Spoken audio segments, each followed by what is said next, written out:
దినకరా శుభకరా దేవా దీనాధార తిమిర సంహార దినకరా శుభకరా.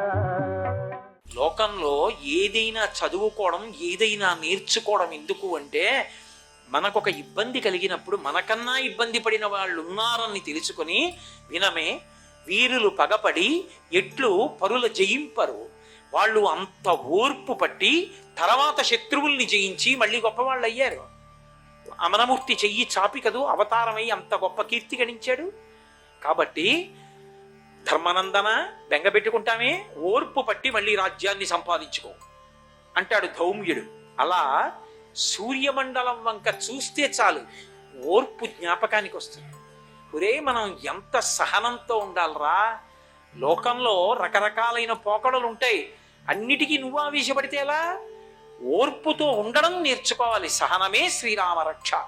ఆ సహనాన్ని సర్వకాలములయందు మన కంటి ముందు ఉదాహరణగా కనపడి మనకి అందించేటటువంటిది సూర్యబింబం. మహానుభావుడు అంతటి ఓర్పుని మనకందరికీ కూడా ప్రబోధం చేస్తాడు.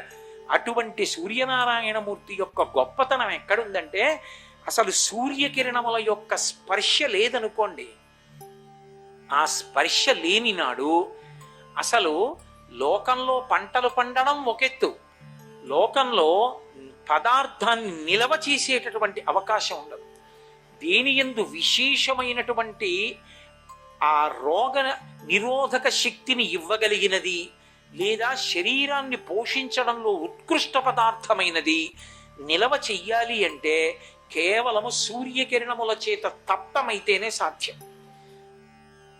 నే చెప్పిన వాక్యాలకు ఉదాహరణ కోసం మీరేమీ పెద్ద మళ్ళీ నేనే చెప్పాలని ఆలోచించక్కర్లా. ఒడియాలు పెట్టట్లా? ఒడియాలు ఎందులో ఉడికించి దాస్తున్నారు? పచ్చి గుమ్మడికాయని పిండిలో కలిపి సూర్యకిరణాలకు ఎదురుగుండా పెడతారు. అవి ఏమవుతాయి? సూర్యకిరణముల యొక్క స్పర్శని పొందుతాయి, గలగలలాడుతూ చక్కగా అంటుకుని ఎండిపోతాయి, తెచ్చి డబ్బాలో పడేస్తారు. ఉడియాలన్నీ వాడేశాక డబ్బా కూడా గుమ్మగుమ్మలాడుతూ ఉంటుంది, కానీ నిలవ దోషం వచ్చి పురుగు పడుతుందా? సూర్యకిరణ స్పర్శ చేత నిలవకి యోగ్యం అవుతుంది పదార్థం. అది శరీరాన్ని పోషించడంలో అంత గొప్ప శక్తిని పొందుతుంది.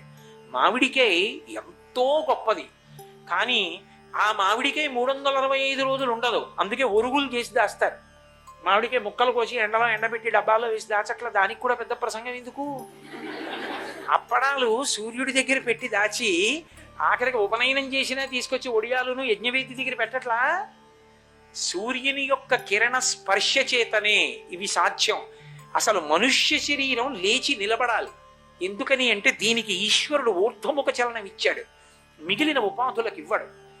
సరే, ఉద్భుజములను విడిచిపెట్టండి, భూమి చీల్చుకుని పైకొచ్చినా దానికి ఒక పెద్ద ఇబ్బంది ఉంటుంది. పాదపములు అంటారు, అంటే అవి వెళ్ళిపోలేవు. దాన్ని ఏదో చిన్న చెట్టు ఉందనుకోండి, మంచి సంతోషంగా ఇట్నుంచి మేక, అట్నుంచి గొర్రె, ఇట్నుంచి ఆవు, ఇట్నుంచి ఎద్దు వస్తుంది అనుకోండి, చెంగుని ఎగిరి ఎక్కడికో వెళ్ళలేదు. అది అలాగే ఉండాలి. దాని ఆకులను తినేస్తోంది అనుకోండి, ఏమీ చేయలేదు. అలాగే ఉండాలి. కానీ మనం ఎక్కడికి కావాలో అక్కడికి వెళ్ళగలం, కదలగలం. రెండు, మనిషి శరీరం భూమికి అడ్డంగా పుడుతుంది, భూమికి ఇలా నిలువుగా లేచి నిలబడుతుంది. ఎందుకో తెలుసా? దానికి ఒక కారణం ఉంది. సాధారణంగా దేవాలయాలన్నీ కొండల మీద ఉంటాయి. సనాతన ధర్మంలో కొండల మీద దేవాలయాలు ఉండేటటువంటి స్థితి, కొండల మీద స్వయంభూ దేవాలయ దగ్గర నుంచి దేవాలయాలు ఉండడం, ఇది సనాతన ధర్మమునకు మాత్రమే చెందిన సిద్ధాంతం.